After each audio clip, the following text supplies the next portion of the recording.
So I have officially hit my first month here in Botswana, and I figured I would kind of tell everybody about what's happening and what's going on with my life and how my day-to-day kind of looks like. First things first, this is my neighborhood of Rugwele Ward. And also the pictures and words will probably be off a little bit because I'm struggling with iMovie. This is my host family. I've got Dad, Mom, Prince, who's 8, Calypso's, who's 15, and Atile, who is 6 years old. And they are wonderful, and they treat me really, really well, so I'm very happy here. These are my friends, and I was super nervous about making friends before I came, and it's worked out really well. The woman in the middle there is Dato, and she is a literal lifesaver. She's what we call my LCF, or my language and cultural facilitator. There she is again. And she literally teaches us how to survive here, and she teaches us language, and she's like our go-to for all of our questions, and she's got the best laugh in the world. That really, really just kind of she's just fabulous. And here she is trying to teach us how to do laundry for the first time. But yeah, so our days basically are split between our community days, and you can see this is my little group, and we do language and we talk about cultural stuff. And then the other half of our week is spent at the training center with our entire cohort, doing HIV training and safety and health and all kinds of formalized training. These here are Spencer's vicious, ferocious security dogs that we've clearly all befriended, but they're awesome. But yeah, the community days are really helpful because we really get kind of hands-on learning and experience, which is really nice. We also did a cooking class the other week, which was a lot of fun, and got to learn how to make the maguinha, which is kind of the dark-looking ones there. And they're called fat cakes, and they're a lot of fun. It is the winter time right now in Botswana, so my village of Kanye is in the southern part, which means it's fairly dry.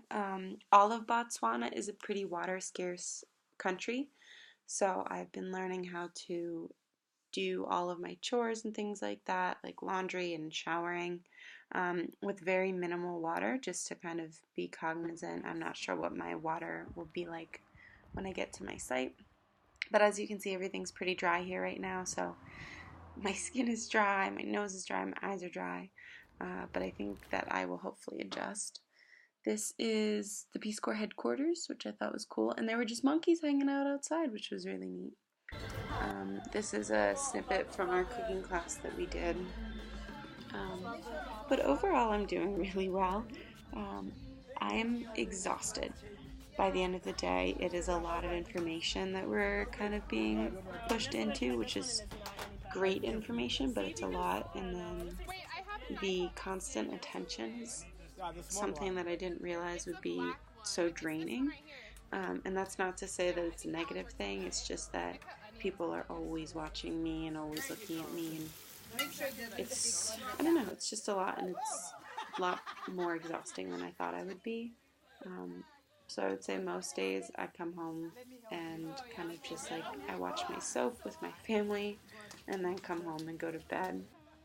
I'm also learning a lot about what it means to be a minority in the United States versus here. In the United States, it's very disenfranchised, but here it comes with a lot of power, and so kind of working through that dynamic is just really a great conversation to have.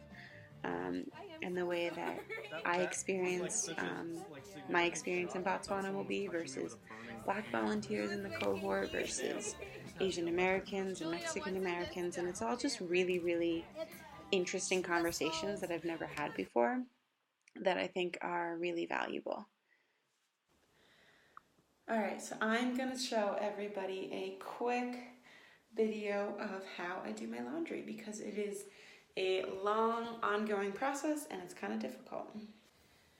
So So here I have my 3 buckets. I've got my bathtub soaking of dirty clothes.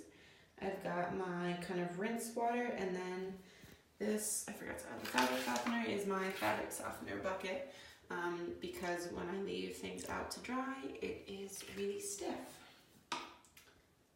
Yeah. You can see already, so I haven't even started washing, and this water is dirty because it is dusty. So the key apparently to doing your laundry by hand is to make this like chicka sound that I'm not really very good at, but I can see. So you gotta kind of push down this way and rub the clothes against each other. And my lifesaver of a teacher, Tato, said that you should always focus on the armpits in shirts because that is where they tend to stink and be messy and dirty. So that's what I do, is I kind of don't do it entirely right, but I just kind of scrub it together and, you know, hope for the best. But I can tell that I don't do a great job with my laundry because a lot of times when I get to my like wash bucket and my fabric softener bucket, the water is still very dirty and dark.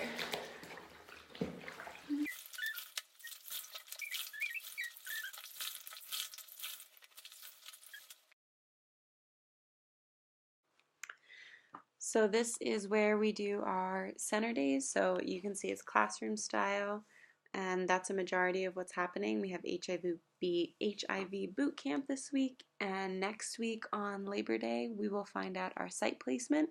So I will let you guys know as soon as I get that. But overall, everything's going great.